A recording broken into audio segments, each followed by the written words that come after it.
Dear students, in this video we are going to discuss about linear momentum and Newton's second law of motion. First of all, we will be discussing about linear momentum. Linear momentum is a physical quantity just like mass, force, etc. Okay, linear momentum is denoted by the symbol P. Before discussing linear momentum in details, let's review two situations. Suppose this is some truck, okay, even if this truck is moving with very slow velocity, very low velocity, like 5 meters per second or 10 meters per second, even if it is moving with a very low velocity, it may hurt a person when it strikes that person. All right? The reason for this hurt is because of the mass of the truck. Since truck is so massive that it can hurt anybody even if it is moving very slowly. Okay, now let's review the second situation, which is the bullet fired from the gun. See, this is some gun, and suppose the bullet is fired from this gun. Now even if this bullet is having a very small mass, even then, if it is fired and a person comes in its way, then it can kill a person. Isn't it? Yes, it is. But the mass of bullet is very smaller here. Okay. So this means here what you are seeing, that the impact of motion of truck is decided by its mass. Okay, if the truck is stationary, if the truck is not moving, then we see that the person is not hurt. But when the truck starts moving, then even if it is moving with a very smaller amount of velocity, it is able to hurt a person very badly, very devastatingly. Reason? Because the truck is very, very massive. All right. And what about the gun?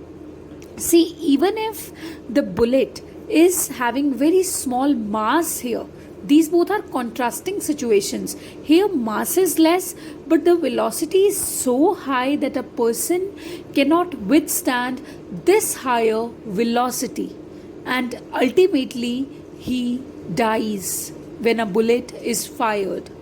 All right. So what we are seeing, that whenever the things are moving, whenever the things are in motion, then the impact of the motion is decided by the mass in some situations and by the velocity in some other situations. So in physics there must be some quantity which relates mass as well as velocity. Newton defined this quantity as linear momentum. So basically, linear momentum P is equals to mass of the body, moving body, multiplied by the velocity with which the body is moving. So this quantity which combines mass and velocity is known as linear momentum, and this is the product of mass and velocity. Okay, when the body is at rest, some body is at rest, then its velocity is zero because the body is not moving at all, so it is not covering any distance in a particular time, so velocity is equals to zero. Okay, in that case momentum would also be equal to zero. Put the value of velocity in momentum's expression. Since v0, then p is also equals to 0. Okay, so for a body at rest, momentum is equals to 0. Okay, next is linear momentum is a vector quantity. It is a vector quantity. Why it is a vector quantity? Because it depends upon velocity. Velocity is a vector quantity. What is a vector quantity, by the way? It is a quantity which has magnitude as well as direction. Okay, and Scalar quantity is that quantity which just has magnitude and no direction. For example, mass. Okay, suppose you have weighed yourself and your mass is coming out to be 10 kgs. Okay, so this 10 kg mass is same even if you measure it in south direction, east direction, west direction. So direction is meaningless for mass. Okay, so try to get it. Mass is a scalar quantity, it has no connection with direction, but velocity is a vector quantity. So linear momentum is also a vector quantity and its direction is same as that of the velocity. Okay, and what would be the units of linear momentum? Since linear momentum is equals to mass into velocity, so the units of linear momentum would be equal to the units of mass multiplied by units of velocity. Now units of mass are, just wait, units of mass are kg and units of velocity are meters per second. Kg meter per second. So what would be the units of linear momentum? Kg meter per second. So this is all about linear momentum, and now we will be discussing Newton's second law of motion. Okay, now we will be discussing Newton's second law of motion. To understand Newton's second law of motion, you have to review this situation. Suppose this is some car with a dead battery. Okay, and you have to start this car. This car is not starting on its own. So suppose two people come here to push this car so that the person sitting inside it may start its engine, and suppose the engine needs the velocity of 2 meters per second to start itself. Okay, to just accelerate itself and so that the car moves on the path. Okay, this is a car with dead battery. There are two people who are pushing this car so that the person who's sitting inside it, who is trying to start the engine of the car, may start it efficiently. Okay, and that person needs the velocity of 2 meters per second. So when they start pushing the car does not start. Okay, when they are pushing and again they continue to do that, the car still even doesn't start. But suppose they are applying the same amount of force for like few minutes. Okay, so what happens? The car eventually starts. So this is a situation you all must have encountered somewhere. Okay, so when those people are continuously pushing this car, so eventually suppose the car starts, fine. But what do you conclude from this situation? Can you see that to push the car, the exactly two people were there throughout? Like even for 5 minutes, if they were pushing, these two people were there and they were applying the same amount of force. Okay, but initially the car was not starting, but now the car has started. So this means only force is not important. What else is important? For how long you are applying that force. Sometimes the situation happens when you are applying some force and you are seeing no effect, and फिर आप उस force को continue रखते हो apply करना, तो कुछ time के बाद you see the effects coming out, isn't it? Yes, this happens to all of us. Suppose we are trying to push something, so initially वो push नहीं होगा, but जब हम continue रखेंगे to apply the force for some time, then we eventually see that the thing has been pushed.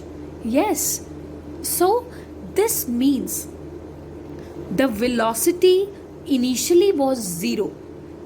Okay, and that's why the car did not start. But when those two people were pushing the car for like few minutes, so in those few minutes the velocity became 0 to 2 meters per second. All right, in like about 120 seconds or so. So, what do we conclude from this situation? Force, when applied for a certain time only, can actually change the velocity. And when velocity changes, we know momentum changes, because momentum is equals to mass into velocity. When the velocity is zero, momentum is zero, because when you put v is equals to 0 here, m into 0 becomes 0. But when velocity becomes when velocity acquires few value, some value, so mass is suppose 10 kg and this is suppose 2, so momentum becomes 20 kg meters per second, isn't it? So what have we seen from this situation? Force, when applied for a particular time, only then it can change the momentum. And Newton realized this situation, and he gave a law that the rate of change of momentum, okay, is directly proportional to the force applied. Suppose you are applying some force and that is changing momentum. First of all, force has to be applied for a certain time only, and then only it can change the momentum. This can be written mathematically as force applied is directly proportional to rate of change of momentum.